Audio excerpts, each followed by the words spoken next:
먼저 문장의 종류 살펴봅니다. 혼문장은 주어와 서술어의 관계가 한 번만 나타나는 문장을 혼문장이라고 합니다. 생각을 간결하고 분명하게 전달할 수 있는 효과가 있고요. 예를 들자면 장미꽃이 정말 아름답다의 경우에 장미꽃이가 주어, 아름답다 서술어입니다. 이처럼 주어 더하기 서술어가 한 번 드러나는 것을 혼문장이라고 합니다. 홉겹 그러면 한 겹을 이야기하잖아요.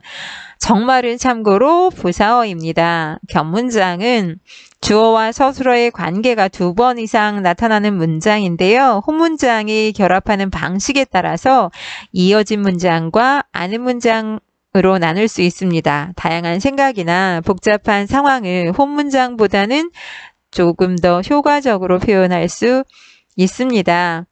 이어진 문장은 친구가 손잡고 있는 것처럼 문장과 문장이 단순히 연결어미에 의해서 나란히 이어져 있는 형태이고요. 아는 문장은 이제 사람이 안을 때 아는 사람이 있고 거기 안겨져 있는 사람이 있잖아요. 그것처럼 큰 문장 속에 작은 문장이 절로 들어가 있는 형태인데요. 그게 무슨 말인지는 앞으로 살펴볼 것입니다. 예를 하나 들어볼게요. 형은 대학생이고 누나는 고등학생이다. 같은 경우에 형은 주어, 대학생이고 서술어, 누나는 주어, 고등학생이다 서술어. 주어가 두 개에 서술어가 두 개잖아요. 이렇게 주어 더하기 서술어, 주어 더하기 서술어 이렇게 두 번 이상 드러나는 것을 겹문장이라고 하는데 지금처럼 나란히 주어 서술어가 드러나는 것은 이어진 문장이라고 합니다. 이어진 문장, 아는 문장 구분한다면 이어진 문장은 둘 이상의 혼문장이 대등하거나 종속적으로 이어지는 문장을 말하는데요. 주어 서술어, 예, 하늘도 푸르고 바다도 푸르다. 위에 있는 것처럼 하늘, 주어, 푸르고, 주어, 바다, 주어, 푸르다, 서술어. 하늘도 주어, 푸르고 서술어, 바다도 주어, 푸르다 서술어. 이어진 문장이라고요. 아는 문장은 다른 문장 속에서 하나의 문장 성분처럼 쓰이는 문장, 그걸 안긴 문장이라고 하는데요. 그것을 포함하는 문장을 아는 문장이라고 합니다.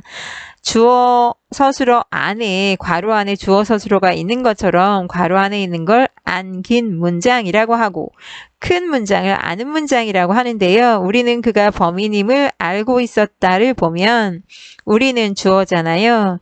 알고 있었다 서술어입니다. 근데 그 안에 다시 그가 주어 범인임을 일이 드러났긴 했지만 그가 주어 범인이다가 서술어의 형태가 명사형어미 미음이 결합돼서 명사절이란 말을 쓰는데요.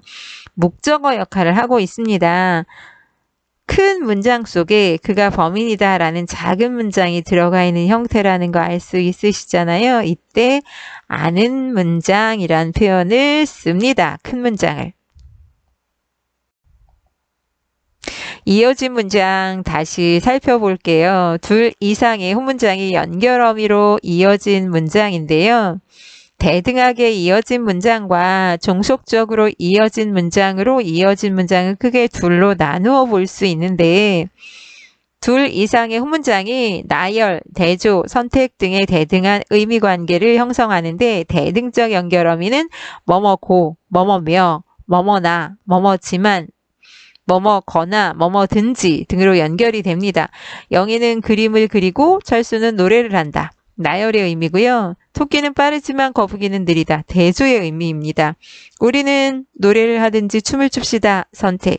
이렇게 대등하게 이어진 문장이 있는가 하면 나열을 나타내는 연결어미 고며 대조를 나타내는 거 뭐뭐나 뭐뭐지만 선택은 뭐뭐거나 뭐뭐든지 등이 있고요. 종속적으로 이어진 문장은 두 혼문장의 의미가 독립적이지 않고 원인이나 조건, 목적, 의도 등의 종속적인 의미관계를 형성하는 것인데요. 종속적 연결어미에 아서, 면, 려고, 는데, 뭐뭐 리을지, 뭐뭐라도 등 연결어미가 결합되는데 오랜만에 너를 만나서 나는 정말 기쁘다. 원인, 봄이 오면 조건, 꽃이 필 것이다. 영희는 과일을 사려고 의도, 목적, 가게에 갔다. 앞에 게 원인이고요. 뒤에 게 결과가 되기도 하고 조건이 되기도 하고 의도가 되기도 하는데 원인을 드러내는 것이 뭐뭐서 또는 뭐뭐니, 조건은 뭐뭐면, 뭐뭐거든, 목적은 뭐뭐러 또는 뭐뭐려고 이런 말 들어가고 있습니다. 그래서 대등하게 이어졌는지 종속적인지 구분하는 방법으로 대등하게 이어진 문장은 앞뒤 문장의 순서를 바꿔도 의미가 유지가 되는데 종속적으로 이어진 문장은 의미가 달라집니다. 거북이는 느리지만 토끼는 빠르다. 상관없죠. 철수는 노래를 하고 영희는 그림을 그린다. 순서를 바꿔도 되는데요. 종속적으로 이어진 문장 꽃이 피면 봄이 온다 말이 안 되잖아요. 나는 정말 기뻐서 오랜만에 너를 만났다. 의미가 달라집니다.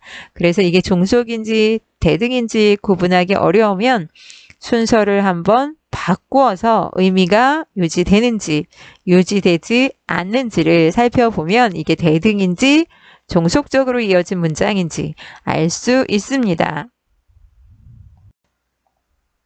세 번째, 아는 문장에 대해서 살펴볼게요. 정신 똑바로 차려야 하는데요. 아는 문장 그러면 안긴 문장을 안고 있는 큰 문장을 아는 문장이라고 하고요.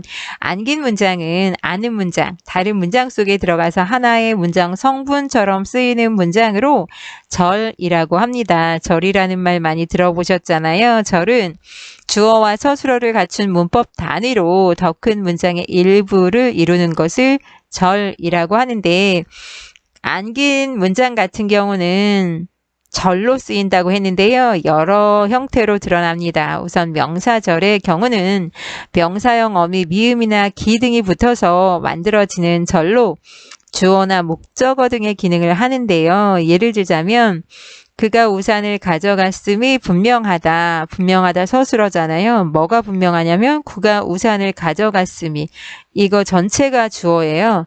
근데 주어 안을 들여다보니까 그가라는 주어가 또 있고 가져갔다라는 서술어 기능을 하는 게 또 있잖아요. 그래서 이때 이것을 명사절이라고 하고 주어 역할을 한다라는 말 쓰는데요. 음이라는 명사형 어미가 붙어 있잖아요. 그래서 끝에 어떤 어미가 붙어 있는지 주의해서 살펴보셔야 합니다. 또 우리는 그가 당당하기를 원했다. 우리는 주어, 우리가 원했다 서술어, 그 안에 그가 당당하기를 목적어 기능을 하고 있는데 그 안을 들여다보니까 그가가 주어, 당당하다 서술어 기능을 하는 주어 서술어의 절이 있잖아요. 근데 기라는 명사형 어미가 붙어서 목적어 기능을 하고 있다고요. 그래서 명사절을 안고 있다. 큰 문장 입장에서는 또는 작은 문장 입장에서는 명사절이 안겨 있다라는 말 씁니다. 관형절 같은 경우는 관형사형 어미, 니은이나 는 또는 리을, 던 등이 붙어서 만들어진 절입니다. 문장에서 관형어 기능을 하는데요. 장미꽃은 내가 좋아하는 꽃이다의 경우에 주어 장미꽃은 서술어 꽃이다.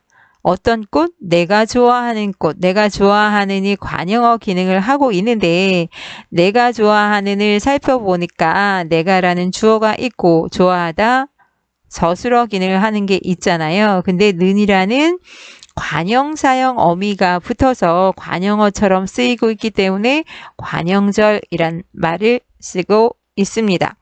세 번째, 부사절은 부사형 어미, 개, 도록 또는 드시 등이 붙을 수도 있고 부사를 만드는 전미사 이가 붙어서 만들어진 절인데 문장에서 부사어 기능을 합니다. 비가 소리도 없이 내린다. 철수가 땀이 나게 뛰었다. 두 문장을 보면 비가 주어 내린다 서술어인데 그 속에 소리도 없이 어떻게 내려? 소리도 없이 내려. 부사어 기능을 하는데요. 부사어 기능을 하는 소리도 없이를 자세히 보니까 소리가 없다. 이렇게 주어 서술어 역할을 하잖아요. 절이잖아요. 근데 부사어 기능을 하는 말이니까 부사절. 이가 전미사 역할을 부사를 만드는 전미사 역할을 하는 이가 붙었다고요. 철수가 주어 뛰었다 서술어인데 어떻게 뛰어? 땀이 나게 뛰어. 그래서 뛰다라는 용언을 수식하는 부사처럼 기능을 하는데 그 속에 땀이 주어, 나다, 서술어, 주어 서술어 관계가 있는 절인데 뭐뭐게 부사형 어미가 붙어 있기 때문에 부사절이다 라는 말 쓴다는 이야기입니다. 서술절은 절 전체가 문장에서 서술어 기능을 하는 것인데요. 코끼리는 코가 길다. 전체 주어는 코끼리가 주어인데 서술어는 코가 길다가 서술어예요. 근데 서술어를 들여다보니 그 속에 다시 코가 주어 길다. 서술어가 있잖아요. 그래서 이렇게 서술어 기능을 하는 말 속에 주어와 서술어가 들어가 있으면 서술절이란 말 쓰고요. 인용절은 우리 잘 알고 있습니다. 인용격 조사 라고나 고가 붙어서 만들어진 절인데 다른 사람의 말이나 글을 직접 인용하거나 간접 인용하는 경우 인용절이라고 합니다. 직접 인용할 때 라고가 붙고요. 간접 인용할 때 고가 붙습니다. 직접 인용 다음표를 사용하고 간접 인용은 따옴표 없이 인용합니다. 예를 들자면 친구가 나에게 집에 같이 가자 라고 말했다는 직접 인용이라면 친구가 나에게 같이 가자고 말했다 간접 인용인데요. 집에 같이 가자 라고 여기까지가 이제 인용절이란 말 하는 거고요. 같이 가자까지 밑줄 치셔도 됩니다. 나에게 같이 가자고 간접 인용이라 고가 붙었다는 이야기를 하고 있는 것입니다. 이렇게 안긴 문장은 명사절, 관형절, 부사절, 서술절, 인용절 이렇게 다양한 절이 안겨 있을 수 있습니다.